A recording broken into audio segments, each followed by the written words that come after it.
Très bien, très chers internautes de Dani MD, lelo nous allons sous très erré à propos de la carte banda qu'on a vu nous na téléphone na bino pour partager na bino analyse oyo to sali ya nouvelle oyo et outil ko circuler na réseaux sociaux kaka ndenge bouti ko constater Ryan Badila, un élève de deuxième année secondaire dans l'école Sévigné, Madame la Sévigné, la première limitée, Dilando, c'est outil pour l'école chère, il y a ancien ministre de l'éducation, monsieur, comment il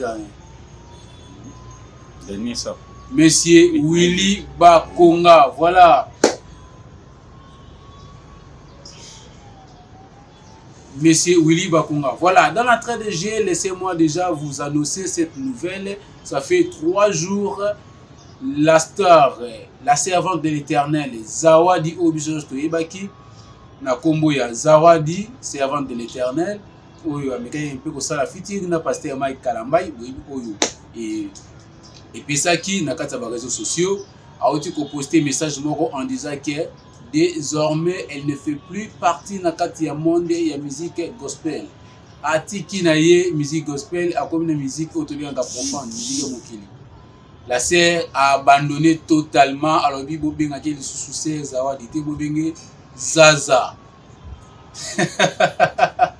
Donc, makambo comme moi, plutôt parler internet et comme lengi botia ba méga bo s'abonner massivement. J'allais dire na chaîne Nabiso Dani MD pour ne pas rater l'actualité nyonso oyo circuler na katia réseaux sociaux. Voilà que on a sujet Nabiso oyo drame oti ko leka na katia école Madame la Sévigné.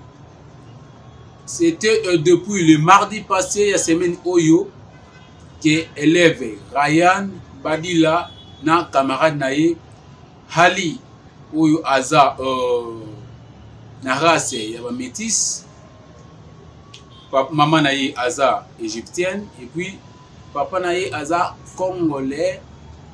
Tango bakutani couple kutani basangisi moi ba système ndenge zalaka baboti métis. Alors moi na patanga na Sévigné aza na deuxième secondaire place moko local moko na Ryan Badila.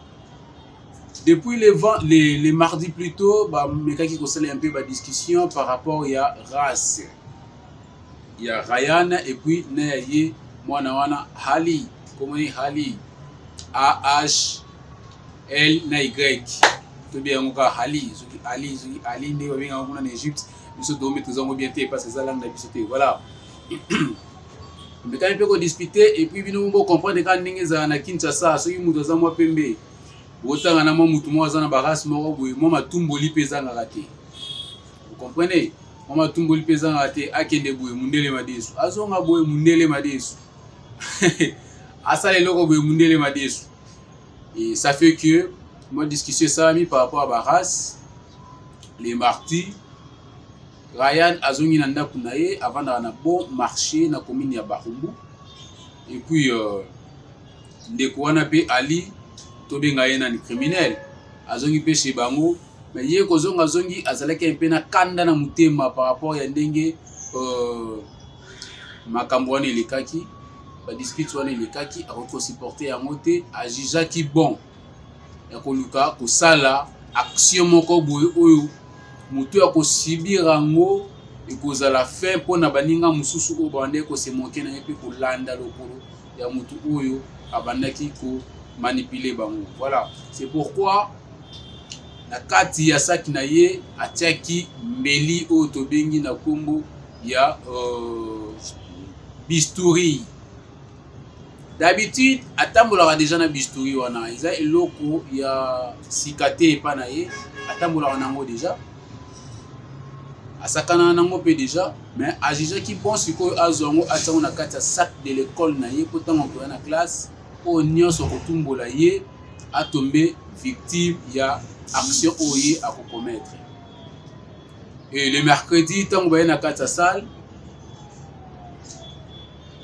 ba swana kité ba discuter ki pété mais yeza kana kanda na mutema après sorti na bango de l'école tant bazo bima ne aye vers Ryan pour pousser yé bazongi lisusu dispute wana okusenga pourquoi ni nasali oni ni afongoli sac abimisi histoire wana a poignardé na gauche tant a poignardé muninga ayoki pasi ameki pe ko concentrer yango kiti po concentrer yango camarade na bango pe moko kombonde ba pesi bisote ayaki po intervenir la tragédie wana yé a bénéficier lisusu na coup de poing wana ya blessure donc tubi pe lisusu muninga wana na pa zui pasi ba camarade bakomi ko ganga ndala ni Ryan Badila akomi ko tchaye lisusu mbeli wana mutema apoignardé 3 fois na côté gauche et par après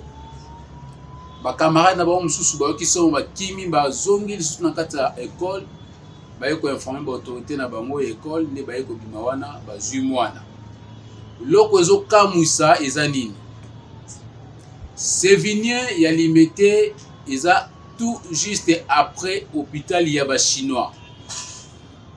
Comme la première rue au côté le qui HJ na droite na gauche hôpital yaba chinois pour ça ni mukelo kwa mutazo kende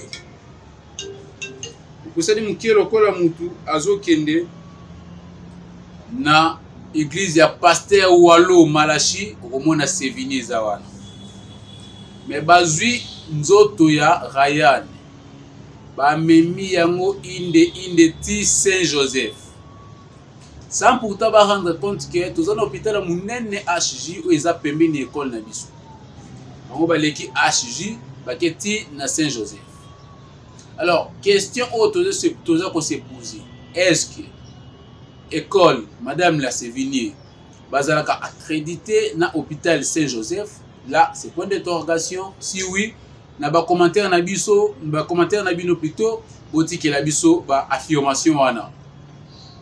Lorsque ba komi na hôpital Saint-Joseph, ba zui mwana ba kotisi na kata salle d'urgence, ba autorité ba bengi maman na ye. Lo madame, c'est vous la responsable, les responsables plutôt de l'élève Ryan. Oui, c'est bien moi, hein, venez c'est rapidement à l'école, c'est venu à la première limité, votre fils a Ziku Mokona Azoki Pota, alors Azan hôpital, alors ce qu'on pourrait mwana lombangu pona ce qui okoya moi na lombangu pona tomeka un peu ko solo là. Par rapport à la blessure à moi, maman a eu vertige à Kimi na lombangu. Tout le monde vraiment lingala bakanza. Si na école se vini. A komi na école, ba ebisiye maman mwana zoki, mais eza na Saint-Joseph. Toki na Saint-Joseph. Ba komi na Saint-Joseph bamoni mwana na état critique na salle d'urgence. Ba minganga bande ko luka ba traiter na bango mwana. Vu ya grandeur ya potawana mwana asenia ki tellement belé ba comment il a besoin de koluka ba ça la transfusion en même temps ba tonga pota ba ça la transfusion ya makila ou mwana azonga parce que comme ki neta ya otobien ga pal kile sili mai pe sili a comme déshydraté. Maman tangwaye or que maman baza na famille ya ba joviste. Wow. Baza na famille ya ba joviste. Vous savez, ils ont tellement bien ceux qui chrétiens à garder toujours foi na. Maman famille ya ba joviste. Alors non. Biso na religion na biso tozong sa makila te to sala transfusion te baminga nga ba supplier malgré pota o eza na nzoto mwana c'est possible à revivre ce qui te transfuser Maman l'obité. Jova akosala. Moi nazalaki na ye envie malgré blessure wana na partie gauche, partie est très sensible. Et moi na bandé quand même kopema. Maman l'obité. Bozong se makilate. Bo pesa ngai to transfert, bo sela ngai lettre transfert to kende na ye. No hôpital mususu munene. To éviter ceux qui ba joviste baza en hôpital na bango oyo ba transfisaka ba tout mais baza na mo mécanisme ni o basalaka au mwana zo muto zo envie to éviter et maman singa ki au moins ko mwana wana na kufite ba kende na hôpital a munene. Ba minga ngape ba lobi lokolo boyi transfusion. Tokoki ko pesa yo corps ya nzoto ya mwana boyete bo kende na hôpital mususu sans ambulance. Il faut louer ambulance. Ba kotisa ye na carte oxygène. Nde okende na corps ya mwana. Biso to s'assurer que mwana azo kende en plein traitement. Maman lobi non, je suis véhiculé. Naza na voiture nange za na garage, eza na parking na bino ya Saint-Joseph. Mwana ozala a bon escient, bo pesa ngai to kende ngai. Minganga balobi no to kopesa mwana bongo te, il faut kaka ozala o louer biso ambulance pour biso to pesa yo mwana akende. Alors, chers internautes, pour to monopoliser maloba te to kotika bino bo landa.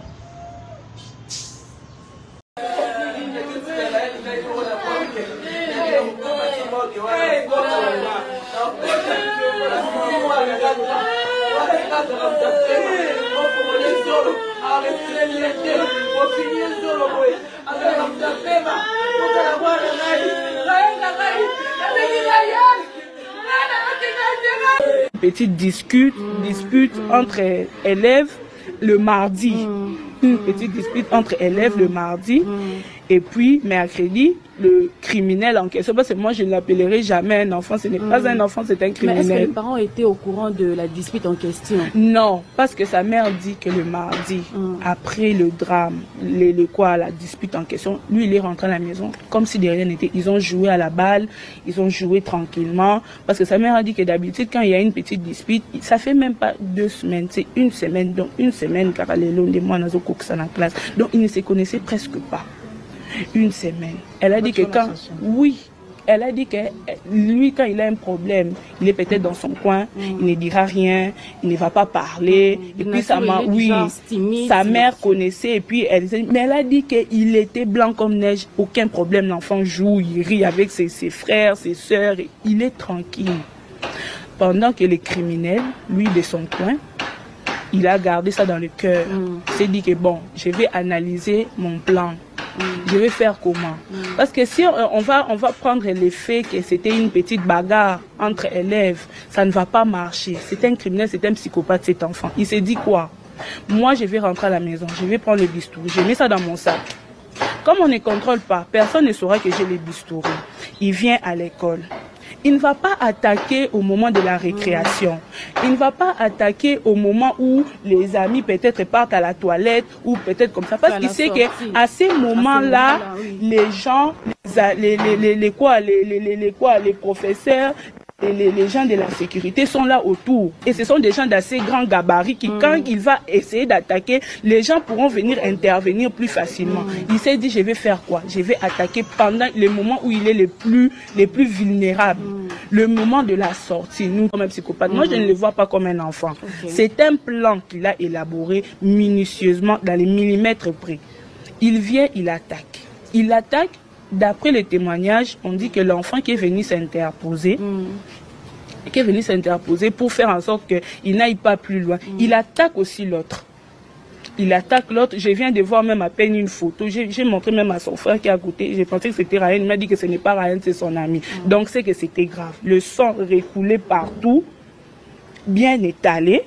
Il est là. Donc c'était grave. Donc il attaque le deuxième. Et puis lui encore, peut-être il voulait peut-être aider l'ami qui est venu l'aider. Paf, il lui donne encore un autre. Et c'est ça.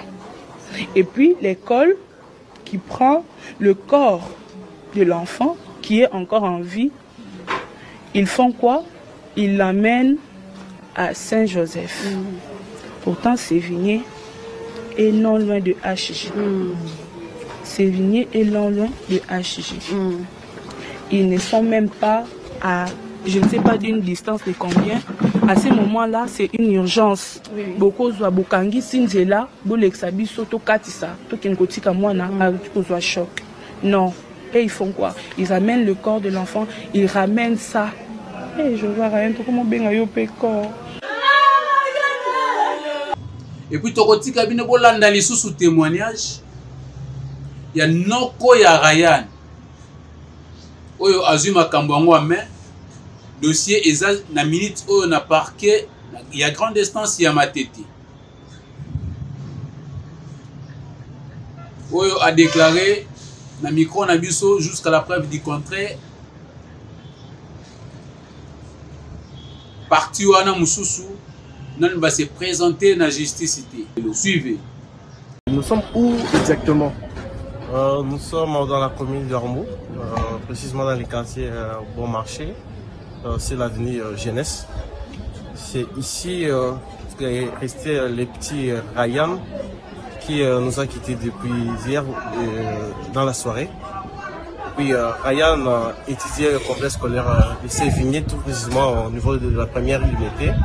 Et ce dernier a été assassiné par son camarade de l'école qui s'est amené dans la salle de classe avec un bistouri, un objet très tranchant, et alors il lui a percé ça dans les ventricules gauche. Et puis Ryan, le temps qu'on l'amène à l'hôpital, il a succombé au saignement. Il a pu succomber au saignement et beaucoup d'hémorragie. Et en ce moment, le dossier est où au fait en ce moment? Le dossier est au tribunal pour enfants de Matete. Le dossier est encore en instruction. C'est d'ailleurs demain qu'il y aura audience avec l'eau entre les deux parties. Jusqu'à présent, la partie du criminel, du présumé criminel, et puis ne s'est pas encore présenté au tribunal. Nous espérons qu'ils pourront se présenter et que les enquêtes seront menées pour que les responsabilités... Nous pouvons voir l'âge du petit, d'ailleurs. Il a 12 ans après, il a 11 ans, mais bientôt là, dans 19 jours, il devrait totaliser 12 ans. 12 ans. Il est en quelle année? Il était en 8e ou deuxième seconde. Deuxième seconde. Oui. Et c'est limité à l'école Madame de Sévigné, sur première rue industrielle, en diagonale de l'hôpital HJ. Et c'est quoi la version de l'école? Pourquoi cette imprudence au fait? L'école se dédouane de toutes ses responsabilités. Ils disent qu'ils n'étaient pas au courant. Ils disent qu'il y a eu cette clameur là, bien sûr. Mais c'est que je trouve comme un peu une partie de responsabilité que l'école devrait sûrement assumer. L'école Madame de Sévigné se trouve à 0 mètre de l'hôpital HJ. Du coup, lorsque l'accident est arrivé, avec toute la clameur qu'il y a eu autour de ce qui s'est passé dans les escaliers déjà de l'immeuble de l'école, les directeurs et les responsables de l'école ont amené l'enfant à l'hôpital Saint-Joseph, c'est 14e rue.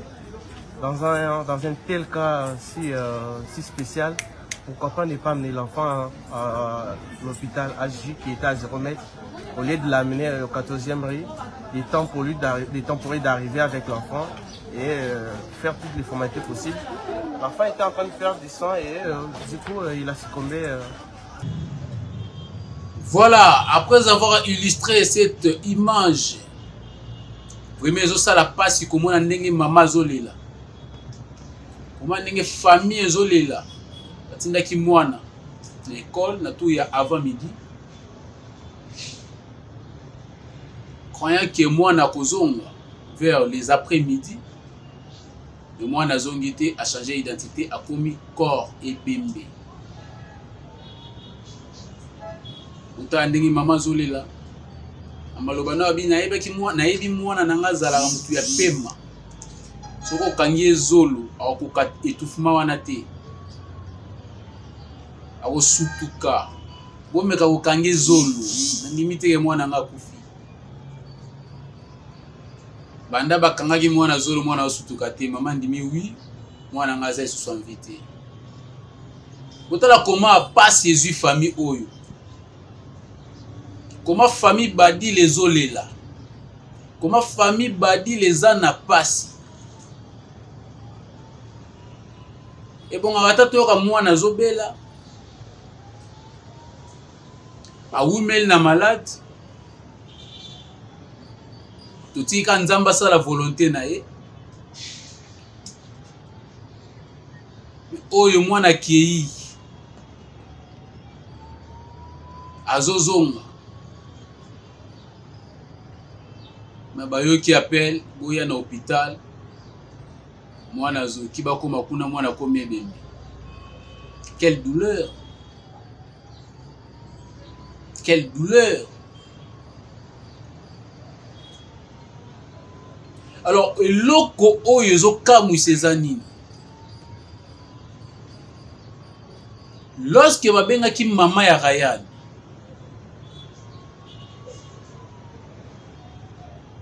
juste après kosilisa kosola na mama ya Ryan, baye kobenga pe mama ya Ali. Mama ya Ali aye na école. Eloko kamwisi devant directeur des études, na directeur de discipline, na ba professeur nyonso bazawana, eza malo ba propos ya mama ya Ali nenga zo gangela mwana na ye. Ali, papa na yo apekisa yo bisturi oyo. C'est-à-dire, mwana wana atambola kana na bisturi wana. Asakana kana na bisturi wana. Azala kana yango déjà partout. Ayebi que cet objet tranchant oyo eko servir nga na moment où on a besoin na éliminer mutu. Na moment où on a besoin ko kate loko. Na moment où on a besoin na utiliser yango pour servir nga. C'est que naza na intérêt ya kobwaka ngote, naza na intérêt ya kobomba yango musika te. Il faut ezala beaucoup plus pembeni na ngai. Parce que aussi à tout moment nous en a besoin na yango, na kenda kuzongo pour s'en servir na. Ba maman ba yebi bien que moi na sakana na eloko wana. Alors, tout deviner ensemble avec vous, mes chers abonnés de Dani MD. Est-ce que les parents ont l'habitude de contrôler ça qui est ban après ou avant de l'école? Est-ce que les parents ont l'habitude de contrôler les devoirs à ban? Si oui, moi je n'ai jamais na cahier de devoirs na bic. Ayaka na sac qui n'est mobimba. Du collège a mis ça déposé. Papa a vérifié ba cours ya mwana ndenga tangaki. Azo vérifié journal de classe parce que dans le journal de classe lorsque professeur ou monsieur azo tangisa mwana komaka titre. Akomaka sujet. Après monsieur ou professeur a signé na date. Lorsque mwana ozonga na ndako parent peut a signé. Ils ont dit que les parents ont de la moine de près et de loin. Ils ont dit que cours ya moine. Ceux qui courent au côté est-ce que c'est air libre? Est-ce que c'est qui pose? Ton professeur Akimi.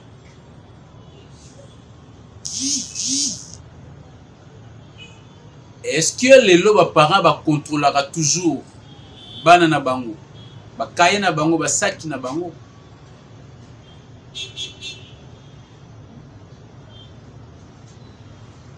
Est-ce que les lots, bana memara toujours bakaye par horaire?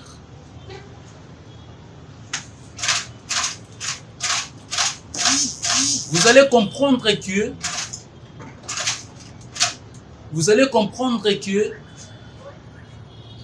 ba parents ba komi na légèreté makasi ya ko contrôler bana na bango. Yango moni félicitations à madame nyonso ya école maternelle, il y a classe maternelle. Il y a ba crèche. Malgré bango ba contrôle raté mais ba contrôle raté pona oyeba si bana oyo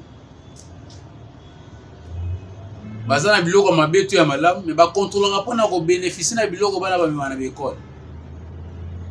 Même moi j'ai na 3 gâteaux na ye madame a contrôlé azwi moko atikeli ye mpe moko alakisi ndeni bapartageaka bamadame nyonso ya baekole maternelle bango bakontrolaka basaki ya bana mpona baintérêt na bango. Alors vous comprenez un peu la légèreté wana ya bino baparents yango esali ke bana bamemaka nyonso na kati ya école sans pourtant bino boyebaka. Bana école il y a classe, il y a 3e humanité, il y a option littéraire ou plutôt biochimie. Bango ba memara boîte mathématicale. La boîte mathématicale voire même il y a maths physique. Boîte mathématicale wana ezala na ba objet lokola ba compas ba taille crayon wana nyonso ya sorte na sorte. Eza ba objet oyo ezalaka tellement tranchant, bah utiliser vraiment avec beaucoup de prudence. Mais tout ce qui n'a jamais et cause dégâts. Tout ce qui jamais cause dégâts. Bana couper couti ba ciseaux. Tout ce qui n'a jamais na case salle de classe, l'élève a couper couti ba a poignarder muninga na ciseaux. Responsabilité zozonga epa na bino ba parents. Lorsque vous êtes dans la classe, vous landaka bango de près et de loin. Parce que biloko boye. To pesa na biso l'école chrétienne nyonso raison parce que l'école chrétienne na horaire na bango na programme na bango. Ya cours. Bazana mo ba jour oyo ba mimaka na kati ya ba prière. C'est les autres permettre moi nous aki moi kanda tant aux fréquenter moi milieu wana ya paroisse l'école catholique bazo kota ba messe aomi na posa za la colite tant bazo c'est colite za muto za kanda te colite za muto za muto bolingo au moins que moi a bande changer moi ba biloko za 4 na ye wana so za muto kanda ko mo changer posa na posa ko ma colite acolite. So azaki muto alinga batute ya comment changer quand même. Pourquoi? Parce que en dehors ya cours bazo tangisa bango pe lisusu religion. Bazo tangisa bango lisusu religion. Ali ton limite que aza chrétien comment na bango boye ba mona ke baza ba croyant. Baza ba musulman. Alors to yebi surtout ba musulman baza ba raciste. Alors pour te citer tes autres la bino interview. Nous sommes où exactement? Nous sommes dans la commune de Rambo, précisément dans les quartiers Bon Marché. C'est l'avenue Jeunesse. C'est ici qu'est resté les petits Ryan qui nous a quittés depuis hier dans la soirée. Puis Ryan étudiait le complexe scolaire de Sévigné, tout précisément au niveau de la première unité. Et ce dernier a été assassiné par son camarade de l'école qui s'est amené dans la salle de classe avec un bistouri, un objet très tranchant, et alors il lui a percé ça dans les ventricules gauche. Et puis Ryan, le temps qu'on l'amène à l'hôpital, il a succombé au saignement. Il a pu succomber au saignement et beaucoup d'hémorragie. Et en ce moment, le dossier est où au fait en ce moment? Le dossier est au tribunal pour enfants de Matete. Le dossier est encore en instruction. C'est d'ailleurs demain qu'il y aura audience avec l'eau entre les deux parties. Jusqu'à présent, la partie du criminel, du présumé criminel, et puis ne s'est pas encore présenté au tribunal. Nous espérons qu'ils pourront se présenter et que les enquêtes seront menées pour que les responsabilités... Nous pouvons voir l'âge du petit, d'ailleurs. Il a 12 ans après, il a 11 ans, mais bientôt là, dans 19 jours, il devrait totaliser 12 ans. 12 ans. Il est en quelle année? Il était en 8e. 8e ou deuxième seconde. Deuxième seconde. Oui. Et c'est limité à l'école Madame de Sévigné, sur première rue industrielle, en diagonale de l'hôpital HJ. Et c'est quoi la version de l'école? Pourquoi cette imprudence au fait? L'école se dédouane de toutes ses responsabilités. Ils disent qu'ils n'étaient pas au courant. Ils disent qu'il y a eu cette la mère là, bien sûr. Mais c'est que je trouve comme un peu une partie des responsabilités que l'école devrait sûrement assumer. L'école, Madame le Sévigné, se trouve à 0 mètre de l'hôpital HJ. Du coup, lorsque l'accident est arrivé, avec toute la clameur qu'il y a eu autour de ce qui s'est passé dans les escaliers déjà de l'immeuble de l'école, les directeurs et les responsables de l'école ont amené l'enfant à l'hôpital Saint-Joseph, c'est 14e rue.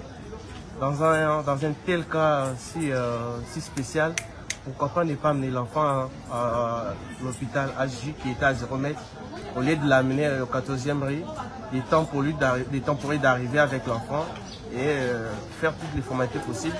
L'enfant était en train de faire du sang et du coup il a succombé suite aux hémorragies. Et un petit conseil pour ceux-là qui sont en train de vous suivre en ce moment. Très bien, vous comprendre que les Camboueux ça la passe, mes familles vont croiser ma beau côté. Batiki justice c'est ça Moussa Nango. Parce na parquet ma tété, oncle la PC adresse, bah autour, bah lingi ba compatir ensemble na famille éprouvée, bah qui une adresse on a bah PC na bon marché, bah les lana ba o bazolela. Quant à moi, je tiens à remercier celui qu'on appelle la grande sœur de la famille. La grande sœur de la famille. Au nom de Hélène Lutinga. Permettez-moi déjà, comme je suis en train de parler de la sœur Hélène Lutinga, là je vois la grande famille Lutinga. Je profite à l'occasion pour souhaiter à Chloé Lutinga des big salutations à vous. Merci infiniment à celui qu'on appelle Guylaine Lutinga. Je vois Guylaine Lutinga.